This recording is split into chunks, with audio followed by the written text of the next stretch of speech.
Hi guys, அஸ்ஸலாமு அலைக்கும். எல்லோரும் எப்படி இருக்கீங்க? நல்லா இருக்கீங்களா? கோயம்பேடு போயிருந்தேன் எங்கள் வீட்டுக்காரு. அப்போ வந்து சரி மாம்பழம் இந்த வாட்டி மாம்பழம் இன்னும் சாப்பிட்லங்க, வாங்கிட்டு வர சொன்னேன். பார்த்தா பையங்கனிப்பள்ளி மாம்பழம் தான் வாங்கிட்டு வந்தாங்க. இங்கே வந்து 1.5 கிலோ 100 ரூபா சொல்கிறாங்க. ஆனால் அது வந்து மருந்து தான் போட்டிருப்பாங்க.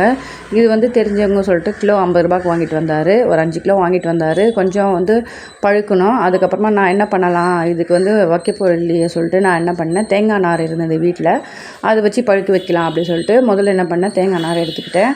அதுக்கப்புறம் கீழே வந்து ஒரு பேப்பர் வந்து போட்டுட்டு என்ன பண்ணேன், அதில் வந்து நம்ம வந்து நல்லா வந்து அதில் தேங்காய் நார் வந்து நான் போட்டுட்டேன். தேங்காய் நார் வந்து நான் நிறைய சேகரித்து வைப்பேன். இந்த மாதிரி குளிக்கிறதுக்காக வந்து யூஸ்ஃபுல்லாக வந்து பண்ணிக்குவேன் நான். இது எப்படி பண்ணுறதுங்கிறத அடுத்த வீடியோவில் உங்களுக்கு காமிக்கிறேன். இதுக்கப்புறம் என்ன பண்ணேன், ஒரு பேப்பர் போட்டுட்டு அதில் வந்து நான் வந்து இந்த தேங்காய் நார் ஃபுல்லாகவே வந்து பரப்பிட்டு கொஞ்சம் காயாக இருக்கிறதெல்லாம் கீழே வச்சுட்டு மேலே வந்து கொஞ்சம் படுக்கிற அளவுக்கு இருக்கிறதெல்லாம் வச்சுருக்கேன். அது வரைக்கும் தாங்காது, எங்கள் வீட்டில் எப்படியும் காலி பண்ணிடுவாங்க.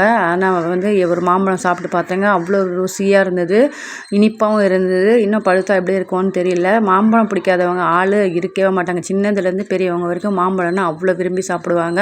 கோயம்பேட்டில் போனீங்கன்னா உங்களுக்கு காய் வெட்டாவே கிடைக்கும், வச்சுட்டு நீங்கள் சாப்பிட்லாம் மருந்தெல்லாம் போடாமல். இந்த வீடியோ யூஸ்ஃபுல்லாக இருந்துச்சு, அடுத்தவங்களுக்கும் ஷேர் பண்ணி விடுங்க. கோயம்பேட்டில் போய் மாம்பழம் வாங்கிட்டு வாங்க சொல்லிட்டு உங்கள் வீட்டுக்காரையும் அனுப்பி வைங்க. இந்த வீடியோ பிடிச்சிருந்தா லைக் பண்ணுங்கள், ஷேர் பண்ணுங்கள், கமெண்ட் பண்ணுங்கள். மறக்காம சேனலுக்கு சப்ஸ்கிரைப் பண்ணி வச்சுக்கோங்க. அப்போ தான் நான் போடுற வீடியோ உடனுக்குடனே நோட்டிஃபிகேஷன் கண்டிப்பாக ஒரு லைக் கொடுத்துருங்க.